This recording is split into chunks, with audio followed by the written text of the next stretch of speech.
Benvenuti allo stato di sviluppo giornaliero. Oggi abbiamo lavorato prevalentemente intorno alla meccanica di gioco dell'uncino e c'erano alcune parti che dovevano essere ancora sistemate. In particolare siamo andati a lavorare sul glass cloche, abbiamo sistemato il movimento di quando viene estratta il glass dall'esterno, anche se per quanto riguarda solo questa parte del gioco è possibile anche rompere il vetro. La parte della rottura del vetro era già stata sistemata, quindi sono state sistemate le interazioni, il modo in cui la gerarchia delle interazioni funziona, così lo swipe on me è stato spostato all'interno di di un ulteriore sottoinsieme e è stato impostato anche una centratura migliore, prima era sotto che non suonava tanto bene quando si stava facendo i movimenti. Poi sono stati sistemati la targhetta, il modo in cui viene visualizzata la telecamera sulla targhetta e creato anche un comodissimo debugger che torna molto utile, eccolo qui, quando bisogna fare poi l'in-game per fare la tracciatura esatta della videocamera. Ho creato questo debugger esterno, che è questo, è un semplice script che all'avvio carica il loader, prende il punto di dove viene trovata la camera e va a prendere il parent di quella camera, quindi il game object parent. Nel nostro caso va a fare riferimento al main camera, che è questa, e cerca il parent, quindi cerca il genitore, che è in camera center.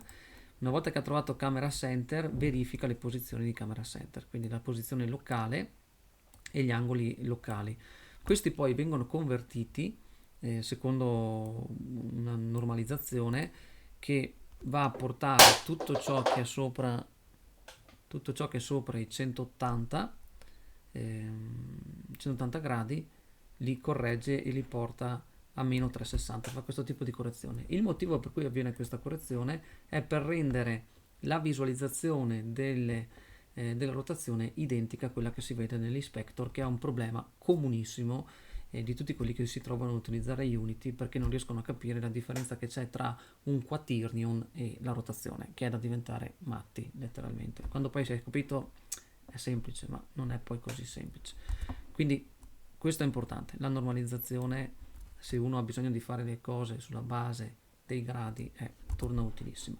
Andiamo a vedere in game che cosa accade, quindi mandiamo in load e valutiamo se il risultato di oggi è sufficiente per lo scopo che ci eravamo proposti, ovvero stiamo facendo le finiture. Buona parte del gioco è fatta, non esiste uno storico di questo perché non ci si aspettava di arrivare fino a qua, ma adesso è giunto il momento. Quindi se io faccio doppio clic qui sulla nostra cloche, posso interagire con il vetro o eventualmente interagire direttamente con la videocamera sulla targhetta, sulla base. I movimenti sono bloccati, sotto un certo punto del tavolo non permette di andare per comodità, abbassiamo un po' l'audio, ed è possibile invece interagire con la targhetta per aprire i gancetti. La centratura della videocamera è stata eseguita in un modo migliore in quanto non si riusciva a vedere le parti dietro. Così una volta che tutti i ganci vengono disinseriti, in questo caso ho sbagliato,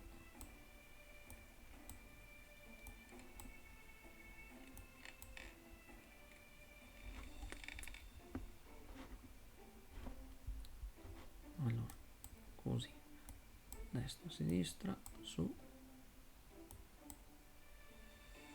poi abbiamo destra e destra, eccoli qua, adesso sono stati disinseriti. Andando a cliccare sulla cloche e cliccando una volta sulla cloche viene tolta con un'animazione se è stato preso correttamente i ganci. Andiamo a vedere l'iterazione, come siamo messi. Manca ancora una fase che devo andare verso destra. Allora facciamo così Ok, adesso dovrebbe essere.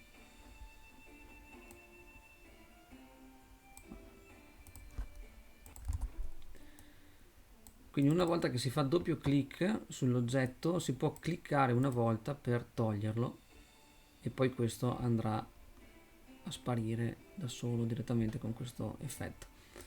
Poi è stato corretto il movimento dell'uncino quando viene selezionato, si può fare doppio clic per avvicinare la telecamera, l'uncino viene tolto e poi va a finire all'interno del menu. Ottimo, quindi queste sono le lavorazioni che sono state eseguite quest'oggi sul gioco. È stato tutto quanto girato attorno al gameplay della parte dell'uncino.